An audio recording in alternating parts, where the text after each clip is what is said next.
What's the simplest way to explain decentralized music to someone hearing about it for the first time? It is music that is self-hosted by the artist, meaning they can be supported directly by the people who enjoy listening to their music. Rollz Radio.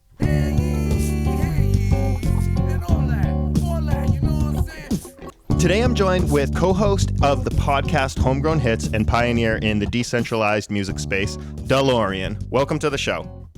Hey, thanks for having me. What motivated you to get involved in this, and where did that all come from? So it all started off in 2020, I would say, when the AbleKraft podcast was happening. And Abel Kirby and my husband, Sir Spencer, they had the idea to make a music album using RSS and the newfangled podcasting 2.0 protocol at that time. And they thought, this is great. It's like you can put out your own album using these protocols and get royalties forever, straight to you, no middlemen. So they were looking into how to set up a Bitcoin Lightning node, and they were familiar with RSS from podcasting before. And they made this podcast, AbleKraft, to document their journey, playing with the protocols, but also recording a full album with a Christmas Eve deadline. And so they put that album out, Stay a While, from Abel and the Wolf, and it was the first fully documented, planned out DeMu album. So I was there during that whole journey, listening along and chiming in a little bit. I made some art for the album, and just like they planned, I got a split in the value splits for creating the art for Stay a While and the Stay a While reprise at the end of the album. And if someone boosts those songs today, I still get sats for it, which is really cool. So I was at the ground floor of DeMu, which Decentralized Music was the name they went with for it. No one was totally in love with it, but I liked DeMu from the start. I thought it was fun, and I've stuck with it. And about a year or two later, Mary Kate Ultra reached out to me and said, would you ever consider doing a music podcast? And I was like, yeah, I've been thinking about it. But the problem is, without a co-host, it's just me trying to keep myself accountable. And I'm not sure I could sit down by myself week after week and record a podcast. And she goes, well, I'd like to start one if you want to help me. And I was like, you got it, girls. And that's how Homegrown Hits was born. Wow, so it hatched out of just that idea that your husband and AbleKraft, you said? Sir Spencer and AbleKraft, just basically seeing that there was something here that could be put together, because there's a few different elements, right? So obviously, and I'm new to this space, I think you said we're all just running with scissors in this space. That cracked me up. But a lot of different worlds had to come together to get us here, right? So you talked about about the RSS feed evolution and podcasting 2.0, specifically podcast index, right? And then I've heard you say the term nude podcasting apps on your show, but also then you have Nostr and the enabling of cross-platform identities, and of course Bitcoin and Lightning micropayments. Do you think any one of these are more important than the other, and why? Or do you think that it's just the perfect storm combination that makes this what it is? I think it's a great perfect storm. I also wanted to correct you. Just the show was called AbleKraft, and it was Spencer and Abel Kirby that put it together. Okay. So sorry, I wasn't following along well there. I let you say the wrong thing. But I think at the heart of it is the RSS feed, because that's what puts the music out there for everyone to see in multiple places. That's what allows you to be heard out in the world. Everything else is a bonus, like being able to earn Bitcoin value for value instantaneously on the Lightning rails. That's awesome. Nostr is great for social connection and discovery and stuff. It's there was a long time spent on podcasting 2.0 talking about cross-app comments, and I feel like Nostr is exactly what they didn't know they were looking for that. Where it's like you can boost a show and people see your boost and they see the show. They can follow along with the threads and the conversations. Really cool stuff there. But yeah, for me, I think RSS is like the heartbeat of it. just because that's going to be how you ping it out into the world. You have your RSS, you own that. You're hosting your own songs. The RSS feed is where it all lives. It's where people go to look for it. But then, you add it to the podcast index, and now you're on all these new podcast apps, which we have a loving URL of nudepodcastapps.com. But you can also go to newpodcastapps.com and find all the podcasting 2.0 enabled apps where you can support artists value for value, or podcasters, or audiobook readers. We've got concerts up. It's such a fun space. It is so cool, and it's so young that even though I think you said 5 years ago or something is kind of when it really started to pick up, or when the origins were, and it's still early. It just feels like the space has a ton of room to grow. And one of the things that I like to do on this show, and really it's just the idea is, before I even knew what it was, I knew I wanted to do it. In 2017 I was hosting a podcast, Rollz and Dice, right? That's where I got my name, Rollz. So we were playing our own music on our podcast then, because it felt right. It felt natural. So like, as soon as I started hearing about this, I was interviewing Nick Malster from Fountain, and he mentioned you guys. He mentioned Homegrown Hits. And so that's when I started checking you guys out, and I was just amazed, and I was mind blown. It just kind of, everything was like, yeah, this is clicking. This is all perfect. So I have one more question before I want to play one of your tracks, because I know we'll probably can get right back into this. Where do you think the future of decentralized music is heading? What do you think this will look like in 3 to 5 years? In 3 to 5 years, I think that a bunch more artists will be familiar with the concept. And it's crazy thinking about 5 years ago, or even like 2 and 3 years ago when we were starting Homegrown Hits. We had a friend, shout out Booberry. He said, I don't want you guys to go a week without like a new track to play, because people were saying, oh, there's only 6 albums here. Like, you're just going to play the same songs over and over again. We thought, yeah, if we have to, because it's such a cool concept. We play the song. People listening can support that artist directly, which is why we've done the 99% value split to the artist the whole time.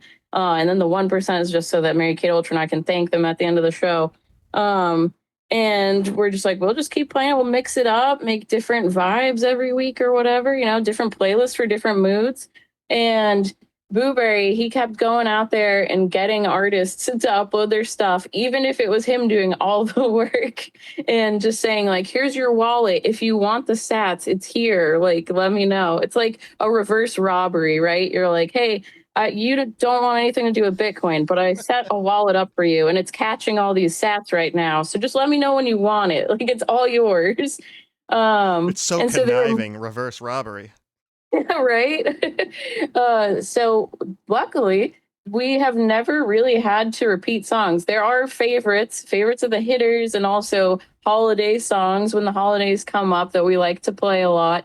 But every single week, there's new songs at the very least. It seems like new artists almost on a weekly basis now, which is crazy. So I think in 3 to 5 years, we're going to see a lot more fun being had in this space. And I'm thinking live streamed concerts with more boost reactive elements. Like, maybe you can change the camera if you're watching online with a certain boost amount, a certain amount of sats. Maybe you can make things on the stage turn off and on. Blueberry's been doing a lot of good work making that happen. Cool. We've got the disco ball here. I'll try to show you. And so, like, if a boost comes into the studio, the disco ball turns on, the lights hit it, and it's spinning around. So more stuff like that. I think more live streamed concerts will be happening, and I think that we will have better built apps at that point in time. Right now, Chad F., who you just had on the show, he has built what's become my ride or die podcast listening app, but also music listening app, and also concert streaming app, boostmebitch.com. And that, it's just been great. It's like other apps may not be working for some reason. I go, oh, I'm just going to black screen when I click into the concert. But for some reason, it's always live at the bottom of bmb.com. And he's got Nostr integrated over there too. So you can log in using your npub, or well, and key, whatever, you get in there. I use Amber as a bunker. You're in there. You can boost along, watch along. All the Nostr lives pop up there. So it's as well as the podcasting 2.0 lives. So I just think there'll be more apps to choose from that are capable of handling all this fun, crazy stuff. I think there'll be a lot more ways that artists can be funded. Because right now we've really focused on Lightning and Bitcoin, but I know that Podcasting 2.0 has recently shifted their focus to the funding tag and other options beyond, PayPal.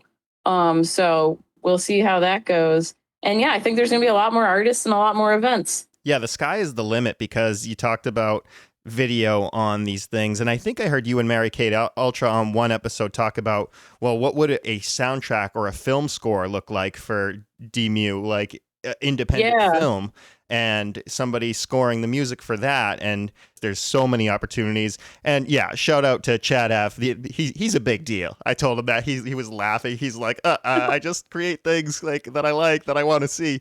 But he's too humble. Yeah, he's him too and humble. Reed got that new show there. Yeah, Pat and Reed's podcast, or Candor.cndr. I'll put the link in the show notes. But that said, I think the sky is the limit. That's exactly kind of what I it's just it continues to blow my mind. But you yourself are a musician. I think you mentioned you play piano, guitar, recorder, and sing. Yes, that's right. Yep. We've got a track queued up from you that we're going to play. And this one is from John Fletcher with Laurien Rose. And Everything is Lit. This is Lady of the Evening.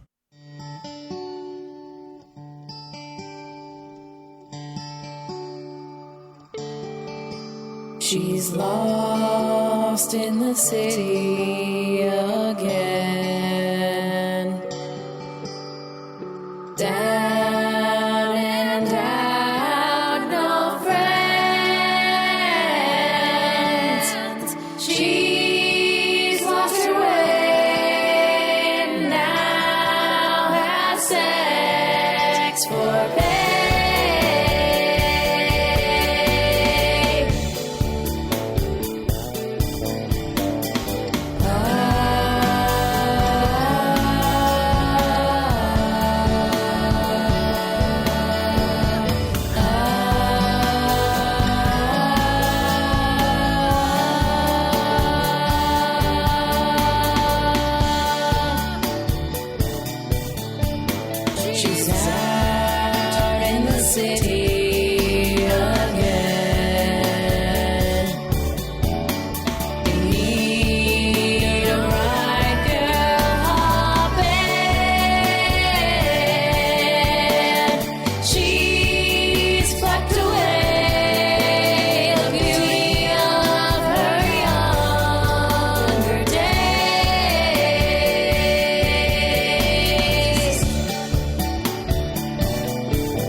Tell us a little bit about that track.